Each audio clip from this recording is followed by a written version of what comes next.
네, 1부는 생활 속 이슈들을 속속들이 들어보는 이슈 인터뷰 시간입니다. 정의나 미안해, 전 국민적인 해시태그 운동이 일고 있죠. 입양된 지 10달 만에 양부모의 학대로 사망한 정인이 사건 얘기입니다. 대통령도 나서서 아동학대 범죄에 대한 엄정한 대처를 지시했고요. 국회는 아동학대 방지법을 개정하자는 한 목소리로 화답했습니다. 자, 모레 임시국회에서 관련 법안을 처리하겠다는 입장인데 잊을만 하면 터져나오는 아동학대 사건. 다시는 이런 일이 반복되지 않도록 어떤 점들이 법제화되고 개선돼야 할까요? 함께 말씀 나눌 분 모셔보죠. 공혜정 대한아동학대방지협회 대표 연결돼 있습니다. 안녕하세요. 네, 안녕하십니까. 예. 참 안타까운 사건인데, 먼저 정의나 미안해 챌린지를 시작하셨죠? 네네. 예. 저희가 작년 6월에도 천안 아동학대 사건이 발생하면서 인터뷰를 통해 문제점과 대응책을 함께 살펴봤는데, 네. 자, 이번 사건 당시에 문제됐던 일들이 고스란히 좀 반복된 상황 아닙니까? 그 아동학대 신고가 들어갔지만 경찰이나 아동보호 전문기관이 부실하게 대응한 거, 그리고 그로 인한 아동의 사망, 그리고 경찰과 아부정 간의 책임 전가, 이게 너무 소름 끼치게 비슷한 상황입니다. 예. 특히 최근 1년의 사건들을 보면 대부분 기관이나 경찰이 일단 개입했던 사건들로 최소 사망은 좀 막을 수 있었던 상황이었습니다. 이쯤 되면 어느 한 부분이 아닌 전반적인 또 시스템의 문제가 아닌가 이런 생각이 드는데 어떻게 보십니까? 네, 시스템의 문제도 분명히 있지만 예. 현장 조사와 사례 관리를 했던 이 현장의 사람들의 문제가 더 크다고 생각을 합니다. 예. 분명히 법과 제도가 미비한 부분은 맞아요. 하지만 이미 있는 법과 시스템으로도 적극적으로 대응을 했다면 충분히 보호하고 구할 수 있었습니다. 예. 그러나 이 경찰이나 그 아동보호 전문기관은 가해자인 양부모의 변명만 듣고 피해 아동을 제대로 조사도 안 했고요. 예. 이 아동보호 전문기관 같은 경우는 세 차례 학대 신고가 된 걸 알고 있었음에도 이 아동을 직접 대면해서 살펴볼 생각 없이 전화 통화만 했거든요. 예. 이것은 입양기관인 홀토도 마찬가지입니다. 그렇기 때문에 어쩌면 직접 대면해서 문제의 심각성을 알았다면, 그리고 이 아이를 조금 더 면밀하게 보살펴줬다면 어쩌면 이런 끔찍한 사망까지는 이르지 않았을까. 이런 부분 때문에 이제 전 국민적인 분노가 일어나고 있는 것입니다. 예. 자, 이번 사건으로 국민적 관심이 높아지면서 관련 법안이 여러 건 등장을 했습니다. 자, 그동안 보면 이런 뉴스 나올 때 잠깐 관심을 가지다가 시간이 지나면 또 흐지부지 되는 상황이 계속 좀 문제가 됐습니다. 현장에서는 더욱 자주 느끼시게 될 것 같은데 어떻습니까? 이제 지난 창녕 천안 아동 사건이 이제 발생했을 때도 예. 정부 차원에서 관계장관 회의를 거듭하고 국회의원들은 앞다퉈서 수많은 법안을 발의를 했습니다. 예. 그리고 그런데 지금 달라진 게 뭐가 있을까? 그리고 매번 사건이 벌어질 때마다 대책하고 법안 발의는 수없이 됐습니다. 예. 그렇기 때문에 이번에도 법안을 발의를 하겠다, 통과를 시키겠다, 이렇게 고마운 말씀들을 해주는데요. 예. 저는 또 그러나 보다 하는 그런 냉소적인 마음이 듭니다, 솔직하게. 예. 지금 그 진정서를 법원에 제출하는 그 온라인 캠페인 하고 계십니까? 네네. 예. 진정서를 내고 있기는 합니다만 사실 이게 법원의 또 고유 권한이기 때문에. 네, 그렇습니다. 예. 재판 결과를 좀 요구하고 계신 겁니까? 저희는 재판부의 고유 권한을 침범할 생각은 없고요. 예. 또 저희가 그럴 의도도 없습니다. 다만 이제 이런 아동학대가 거듭 되풀이 되고 수없이 많은 아이들이 죽어가는 사실에 대해서 법원에 이런 국민적인 분노와 슬픔을 전달한다, 이렇게 이해를 해주시면 좋겠습니다. 그냥 수많은 진정서를 판사님께서 일일이 읽으시는 것도 고역이시겠지만 설령 그렇지 않다 하더라도 이것은 그냥 우리의 마음이고 국민들의 마음이다, 공분이다, 이렇게 이해해 주셨으면 좋겠습니다. 예. 자, 그래도 지난 인터뷰 이후에 변화된 점이 있습니다. 3월부터 2회 신고가 있으면 무조건 좀 분리한다, 이런 내용의 법이 마련이 됐는데 이 2회가 충분하다고 보십니까? 학대를 딱 한 번 하면 그릇이 딱 발견되고 발견 딱 되자마자 딱 신고하고 그러나요? 이미 학대 신고가 없다고 한다면 이미 그 밑으로 심각한 학대가 이미 진행이 되고 있다는 생각을 하셔야 되는데 이 2번이라는 기준이 어떤 것을 근거로 만들어주는지도 궁금하고요. 지난 천안 사건 때도 이 아동이 학대 신고가 1회 됐습니다. 1회 됐고 얼마 안 돼서 사망을 했단 말이에요, 학대로. 그리고 인천 그 오세 남아 같은 경우는 학대 신고조차 없었습니다. 그냥 죽어서 발견돼서 학대로 인정이 된 거거든요. 그러니까 이게 지금 그 2번이라는 기준이 도대체 어떤 기준인지도 저는 이해를 할 수가 없고요. 그냥 저희는 그냥 제발 이래라도 신고가 들어가면 일단 부모에게서 이제 격리를 해서 떨어뜨려서 아동의 신체를 검사하고 발달 체크하고 뭐 이런 과정에서 피해 아동의 몸에서 어떤 그 체크를 해서 발견을 했으면 좋겠다는 생각을 많이 하고 있거든요. 또 아동의 안전이 보장되면 원가정으로 보냈으면 좋겠습니다. 지금 국민들은 서울 남부지방검찰청에서 살인죄로 좀 부모를 기소해 주길 바란다. 이런 입장인데 같은 생각이십니까? 저희는 이 아동이 그 학대치사라고 그 명명되기를 원하지 않습니다. 왜냐하면 학대치사라는 거는 어떻게 좀 때렸는데 어떡하다 보니까 사망했다 이런 거거든요. 하지만 이 아동의 그 온 몸에서 나오는 신호들은 이게 결코 어떻게 하다가 어쩌다가 죽은 게 아님을 이미 말하고 있잖아요. 그렇기 때문에 이 아이를 저희는 살인했다고 분명히 말씀을 드리고 표현하고 싶고요. 이 살인한 사람은 살인죄로 처벌을 받는 것이 정의라고 생각을 합니다. 그래서 저희는 법이 정의를 구현해 주시기를 간절히 원하고 있습니다. 알겠습니다. 자, 지난 인터뷰에서 아이들을 분리해도 갈 곳이 없다. 시설 마련이 시급하다고 하셨는데 이번에 국회에서 지역별 수요에 맞게 아동복지시설을 설치하고 또 보호조치 종료 후에 가정으로 복귀한 아동에 대해서도 구체적인 사후관리 방안을 담은 법안이 제출이 됐는데 가정 방문 주기나 관리 방법 등을 담고 있습니다. 통과된다면 충분히 좀 실효성이 있다고 보십니까? 발의되는 법안만 보면 우리나라는 아주 아동학대 예방 선진국입니다. 그러나 이 구체적인 아동학대 대응 매뉴얼이 지금도 있어요. 그러나 이 대응 매뉴얼에 개선이나 수정이 없다면 그리고 또 현장 조사나 사례 관리자에 대한 전문성에 대한 교육이라든지 또 아동학대에 대한 인식이나 민감성에 대한 교육이 없다면 과연 제대로 이런 게 실행이 될지는 의문입니다. 그러니까 제가 법과 시스템과 훌륭한 대응책이 있어도 그것을 현장에서 일하는 사람이 제대로 지키지 않는다면 필요가 없다는 것을 말씀드리고 싶습니다. 자, 가정보호 원칙에 대한 문제도 제기하셨는데 이 부분에 대해 삭제를 좀 진행하는 법안도 마련됐습니다. 특히 이 부분은 분리 후 보호조치 강화와 함께 마련돼야 할 부분 같은데 어떻게 보십니까? 이 학대 피해 아동에게 있어서는요. 가정이 곧 공포의 장소고 부모가 가해자입니다. 그리고 아동학대는 범죄거든요. 그래서 범죄 가해자에게 피해자를 돌보라고 하는 이런 몰상식한 원칙이 세상에 어디 있겠습니까? 그래서 이제 아동이 분리된 이후에 이 아동에 대한 보호 조치에 대해서도 법과 제도가 굉장히 미흡합니다. 그러니까 현재 보호시설도 부족하고요. 이 아이들을 24시간 돌봐야 되는 인력도 부족합니다. 그럼 이걸 보충하기 위해서는 비용이 필요하지 않습니까? 그런데 이런 것이 지금 갖춰지지 않는 상태에서 즉각적인 분리가 이루어진다면 결국은 이 아이들을 한 3일이나 일주일 후에는 원가정으로 돌려보낼 수밖에 없다는 겁니다. 근데 아동학대는 습관이거든요. 며칠 분리한다고 부모의 습성은 바뀌지 않습니다. 그래서 이러한 그 분리 보호 조치 이 법안이 발의가 되고 이게 시행이 된다면 그에 걸맞게 인프라 조성도 같이 구축이 돼야 될 필요성이 있는데 이 부분에 대한 언급이 없어서 좀 걱정이 많이 되고 있습니다.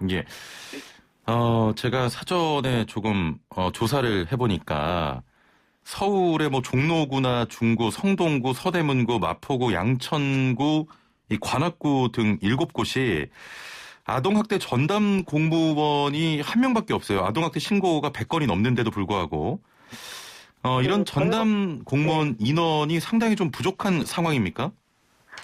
지금 거기는 1명이라도 있네요. 그런데 진짜 단 1명도 배치되지 않은 지자체도 굉장히 많습니다. 그래서 예. 그리고 또 이 한 명으로 어떻게 그 많은 학대 신고에 출동을 하고 거기에 사후에 그 관리를 하고 이렇게 하겠습니까? 지금 이 법안이 올 그 2020년 3월에 시행이 됐고 10월 1일부터 실행이 됐지 않습니까? 그런데 그 기간 동안에 왜 확보를 하지 못했으며 그 인력 확보, 예산 확보가 왜 들어가지 못했는지 왜 10월이 되어서야 부랴부랴 졸속으로 이렇게 그 시행을 하고 있는지 정말 안타깝고요. 지금 문제는 인원이 모자란 것도 상당히 큰 문제입니다. 그러나 이 학대 전담 공무원에게 어떤 사법 경찰 관리로서의 어떤 지위가 부여되지 않으면 역시 제대로 된 수사가 이루어질 수가 없고요. 예. 그리고 이제 이 부분에 대한 어떤 지원이 없다면 과연 얼마나 그분들이 버틸 수 있을까? 그렇게 걱정도 되고 또 그 인력에 대한 전문적인 그 교육, 아동학대에 관련한 여러 가지 교육, 아동 발달에 대한 교육 이런 게 꾸준히 이루어지지 않는다면 어떤 전문가가 아니라 그냥 방문객이 될 수도 있습니다. 이런 점에 조금 이제 많은 투자가 있어야 될 걸로 보입니다. 그 조사 과정에서도 사건 학대가 벌어지는 곳이 대부분 가정 집 안입니다. 네네. 이렇게 개인적인 공간이다 보니까 공무원들 현장을 확인하기도 어렵고 좀 문을 열어달라고 할 수 있는 권한도 없다. 이런 어려움을 토로하더라고요. 맞습니다. 현실이 그래요. 네. 게다가 너희가 뭔데 아이를 만나냐. 변호사를 고용해 고소하겠다. 이렇게 강력하게 나서는 상황도 발생하는데 네네. 어떻습니까? 이런 부분에서도 좀 보완이 필요해 보이거든요. 네, 제가 가끔 외국 드라마를 보다가 굉장히 부러운 부분이 문을 열어주지 않으면 즉시 문을 부수고라도 들어가서 아이를 데리고 나오는 그런 장면들이 참 부럽더라고요. 물론 남의 재산을 침해를 하는 것일 수도 있고 그 부모의 고유한 친권이라는 부분을 침해한 것일 수도 있지만 저는 그 모든 것을 뛰어넘어서 가장 중요한 것은 아이의 생명에 대한 보장이고 안전에 대한 보장이라고 생각을 합니다. 그렇습니다. 그래서 이 피해 아동 관련해서만이라도 그 공무원들에게 어떤 그 사법경찰관으로서의 지위를 좀 부여하시고 또 만약에 피치 못하게 이 가정에 들어가서 아이를 구해올 때 이렇게 물건이 부서질 수도 있잖아요. 그랬을 때 그런 부분에 대해서 그 면책을 좀 해주는 이런 법안이 필요한데 다행히 이제 이 법안이 그 김병국 의원님이 발의를 하셨다고 하는데 이제 발의만 될지 통과까지 갈지 저희도 지켜보고 있는 중입니다. 자, 지금 전담 공무원 앞서서 말씀 나눠봤는데 전담 공무원이 한 명도 없는 지자체도 있다 이렇게 자조적으로 말씀하셨는데요. 네. 이번 사건을 계기로 아동학대 전담 공무원을 정부에서 올해 664명을 보충한다는 계획인데 이렇게 갑자기 늘어나는 공무원들 전문성이 좀 있을까요? 그러니까 그런 부분도 걱정이 됩니다. 사실 저희가 계속적으로 이런 전문가 육성을 말씀드리고는 있는데요. 지금 뽑는 기준을 보면 사회복지사 자격증이 있다던가 이런 부분 좋습니다. 자격증이 무슨 필요가 있겠습니까? 하지만 이렇게 선발을 해놓고 어떤 교육이 제대로 된 교육이 들어가야 되거든요. 그런데 이제 일부 지자체 얘기를 들어보면 일주일이나 2주일 정도 온라인 교육 후에 현장에 투입을 한다. 이런 얘기들이 있어요. 이게 이제 어느 회사든 인턴도 3개월 이상을 해야 되는데 지금 아이의 생명을 구하고 지키고 보호하는 이 막중한 일에 너무 졸속적인 교육이 들어가고 있는 게 아닌가. 너무 전문성이 부족한 게 아닌가. 이런 생각이 들어서 이런 부분은 정말 강화를 해줄 필요가 있습니다. 그렇습니다. 자, 제가 정말 화가 났던 부분 또 국민들의 공분을 샀던 부분이 3번의 신고 동안 아이의 사망을 막지 못했다는 겁니다. 학대가 아니라는 판정이 있었다는데 신고한 어린이집 선생님이나 소아과 의사 어떻게 보면 전문가잖아요. 이미 전문가가 보기에 학대라고 신고했는데 아니다 이런 결론이 났습니다. 이런 학대 판정은 누가 내립니까? 원래는 학대판정위원회라고 따로 있습니다. 그런데 이제 현장에서 응급하게 분리를 해야 될 필요가 있지 않습니까? 그때는 현장 조사를 하는 아동학대 전문 기관의 조사원과 경찰이 판정을 같이 내리더라고요. 이게 매뉴얼에 있는지는 모르겠는데 이번 사건만을 보자면 정말 화가 나는 부분이 이 세 번째 신고에서 첫 번째 소아과에서 학대 신고를 했잖아요.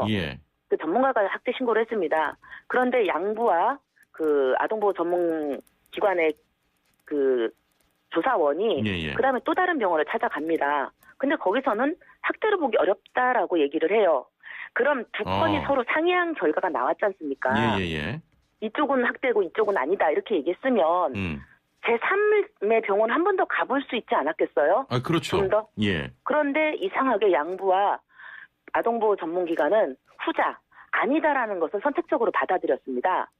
이게 저는 이게 말도 안 된다고 생각을 합니다. 의견이 하나하나가 갈리는데 네. 후자를 선택한 거군요. 학대가 그렇죠. 아니다.